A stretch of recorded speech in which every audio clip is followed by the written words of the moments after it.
মাহিরের ঘুম ভেঙেছে বহুক্ষণ আগেই, কিন্তু ঘুম থেকে উঠছে না। পিহুর জ্বর ভাব দেখে রাশেদা বেগম ভার্সিটি যেতে নিষেধ করেছেন পিহুকে। এটা ভালো করে জানে মাহির। মাহিরের যাওয়ার ইচ্ছা না হলেও যেতে হবে, কিন্তু এত তাড়াতাড়ি পিহুর মুখ না দেখে মাহির যাবে না। মাহির চোখ বুজেই বিছানায় উপুর হয়ে শুয়ে নিস্তলার কথাবার্তা।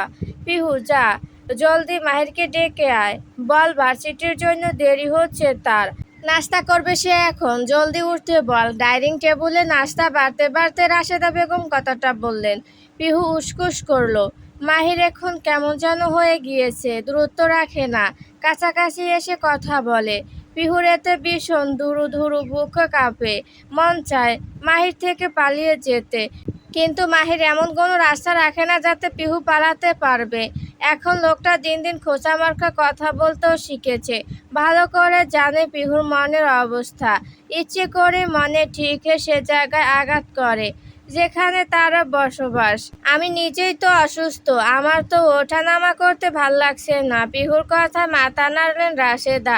ডাইনিং টেবিলে বসা রাহার দিকে তাকিয়ে বললেন, এই তুই যা, মাহিরকে জলদি ডেকে নিয়ে আয়। রাহা মুহূর্তে উঠে পড়ল চেয়ার থেকে। এরই যেন অপেক্ষা করছিল রাহা একটি উপদেশ, মাহিরের কাছাকাছি যাওয়ার। রাহা খুশি মনে যাওয়ার জন্য পা বাড়িয়েছিল, সেই মুহূর্তে পিহু হুড়মুড়িয়ে চেঁচিয়ে উঠল, আমি যাচ্ছি চাচি, আমি ভুলে গিয়েছিলাম উপরে চুলের কাঁটা রেখে এসেছি। বারবার চুলের খোপাটা খুলে যাচ্ছে। কথাটা বলে সিঁড়ির দিকে দৌড় দিল পিহু। তার পেছন পেছন চেয়ার ছেড়ে ছুটল মেহজাবিন। মোহনা রান্নাঘর থেকে চেঁচালো, পিহুর নেওটা মেয়েটা দেখলে কিভাবে দৌড়াচ্ছে আম্মু। পিয়তা বেগম মেহজাবিনের দিকে তাকালেন, ফের পিহুর দিকে তাকালেন, চোখ দুটো বিরক্তিতে ভরা। বুঝতে পারছেন এটা কিসের তারা, চুলের কাঁথা নাকি অন্য কিছু। দীর্ঘশ্বাস ফেলে রান্না করায় মন দিলেন, কিন্তু তার মন চলছে অন্য কোথাও। পিহু এখন ভার্সিটিতে পড়ছে, এখন সে চাইলেও পার্থ দেখতে পারবে মেয়েটার জন্য। এর চেয়ে ভালো সময় আর হয় না। কলেজে থাকতে পিহুর বিয়ে দিতে চেয়েছিলেন পিয়তা বেগম, কিন্তু বাড়ির কেউ সেটায় রাজি হয়নি। পিহু এখনো ছোট, বড় হয়নি, অনেক কথা পিয়তা বেগমের শুনতে হয়েছে। বেশি করেছে পিহুর বিয়ের কথা আটকেছিলেন আলবি মির্জা।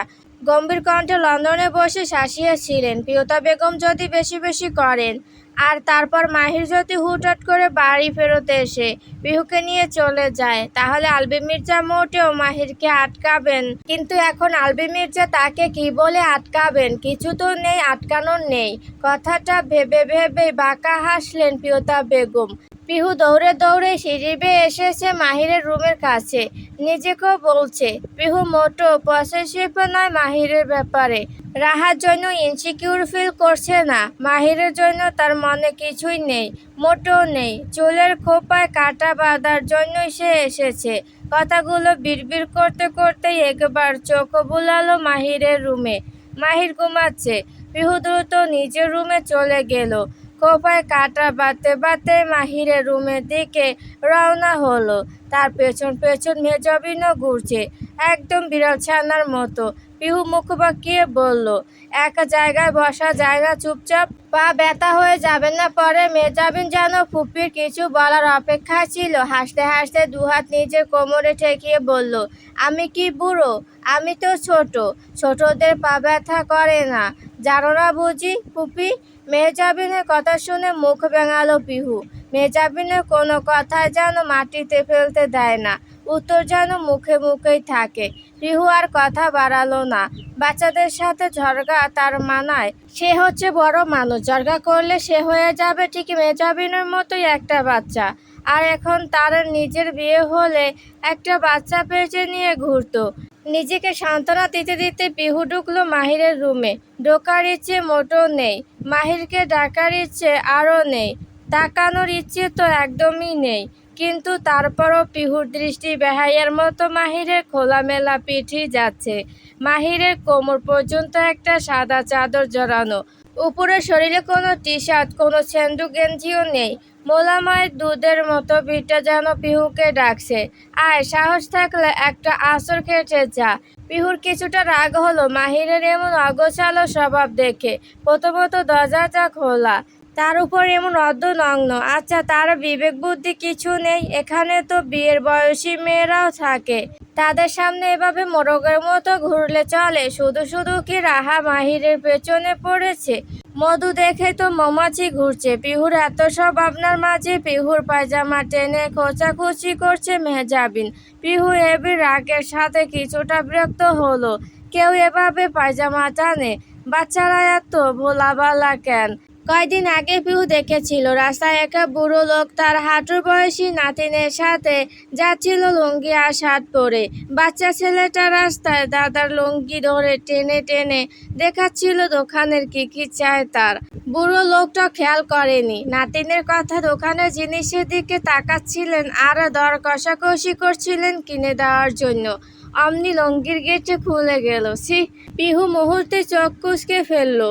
পিহুর এত সব ভাবনার মাঝে মেহজাবিন ফিসফিসিয়ে বলল, উঠাবে না মামাকে? উঠাচ্ছি উঠাচ্ছি, ক্ষীণ কণ্ঠে বলে পিহু মাহিরের কাছে এগিয়ে গেল। ডাকলো, মাহির ভাই, ও মাহির ভাই, উঠুন তাড়াতাড়ি। ভার্সিটি যাবেন না? আজ না আপনার লেকচার আছে? কথাটা চেঁচিয়ে বলল পিহু। কিন্তু মাহির উঠল না, গন্ডারের মতো ঘুমাচ্ছে। পিহু উসুকুসু করতে করতে ঘড়ির দিকে তাকালো, সত্যি দেরি হয়ে যাচ্ছে। কিছু না পেরে পিহু এবার চাদর ধরে মাহিরের কাঁধ পর্যন্ত নিয়ে যেতে চাইল। ভেবেছে এভাবে উদম পিঠে পিহু পাস করতে পারে না, চাদরের উপর দিয়ে ধাক্কা মেরে উঠাবে মাহিরকে। কিন্তু চাদর কাঁধ পর্যন্ত যাওয়ার আগেই মাহির ঘুমের মাঝে উল্টো পিঠে ঘুরে গেল। আবার পিহু চাদর ছেড়ে ব্যাঙের মতো লাফিয়ে দু কদম পেছালো। লোকটার কি ঘুমের মাঝেও ব্রেনে কাজ করে নাকি? পিহুর সন্দেহ। পিহু খেয়াল করলো মাহির নিজে জিম করা মাসেলওয়ালা হাতগুলো নাড়াচ্ছে। ঘুম ভাঙছে তার ধীরে ধীরে।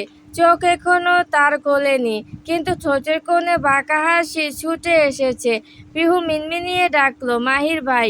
মাহিরের হাসি চড়া হলো, চোখ মেলে তাকালো, ধীরে ধীরে উঠে বসলো। তার সাথে নাড়ালো তার হাতের পেশিগুলো। পিহু ভুরু কুঁচকালো। আপনি কি আমার সামনে শো অফ করছেন? বডি দেখাচ্ছেন নিজের? কাঁধ আর হাত নাড়াতে নাড়াতে মাহির ভীষণ স্বাভাবিক কণ্ঠে জিজ্ঞেস করলো, কেন? তুই কি সিডিউস হচ্ছিস? পিহুর চোখ বড় বড় হয়ে আসলো, ঠোঁট তার নড়ছে, কিন্তু তার কথা বের হচ্ছে না মুখ থেকে। কাঁপা কাঁপা কণ্ঠে বলল, নির্লজ্জ। কথাটা বলেই থেমেছিল, আরো দু কদম পিছিয়ে বলল, আপনি জেগেছিলেন তাই না? নাটক করছিলেন ঘুমানোর? মাহির দুষ্টু হাসলো, বিছানা ছেড়ে নামলো, পিহুর দিকে এগিয়ে আসলো। পিহু আরো পেছালো, রোগ গিলল, ঠোঁট জোড়া কাঁপছে তার। বুক এতটা কাঁপছে যেন শরীর ভেতর করে বেরিয়ে আসবে। পিহু দ্রুতই নাস্তার কথা বলেই দৌড়ে পালালো মাহির থেকে। মেহজাবিনকে নিল না। মেহজাবিন মুখ ফুলালো। মাহির তাকে কোলে নিয়ে ড্রেসিং টেবিলের কাছে গেল। প্রশ্ন ছুড়ল, কেমন লাগছে আমাকে সুইটহার্ট? মেহজাবিন মুখ ফুলিয়ে বলল, সুইটহার্ট? মাহির হাসলো। ড্রেসিং টেবিলের ড্রয়ার থেকে চকলেট বের করে দিল মেহজাবিনকে। বাচ্চা মেয়েটাকে আর কে পায়?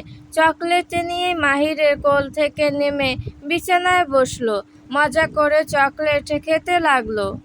সরি, আপনাদেরকে গল্প দিতে অনেক দেরি হয়ে যায়। আসলে লেখিকা গল্প লেখছে অনেক দেরি করে, তার জন্য আপনাদের দিতে অনেক দেরি হচ্ছে। গল্পটি ভালো লাগলে অবশ্যই লাইক ও সাবস্ক্রাইব করে পাশে থাকবেন।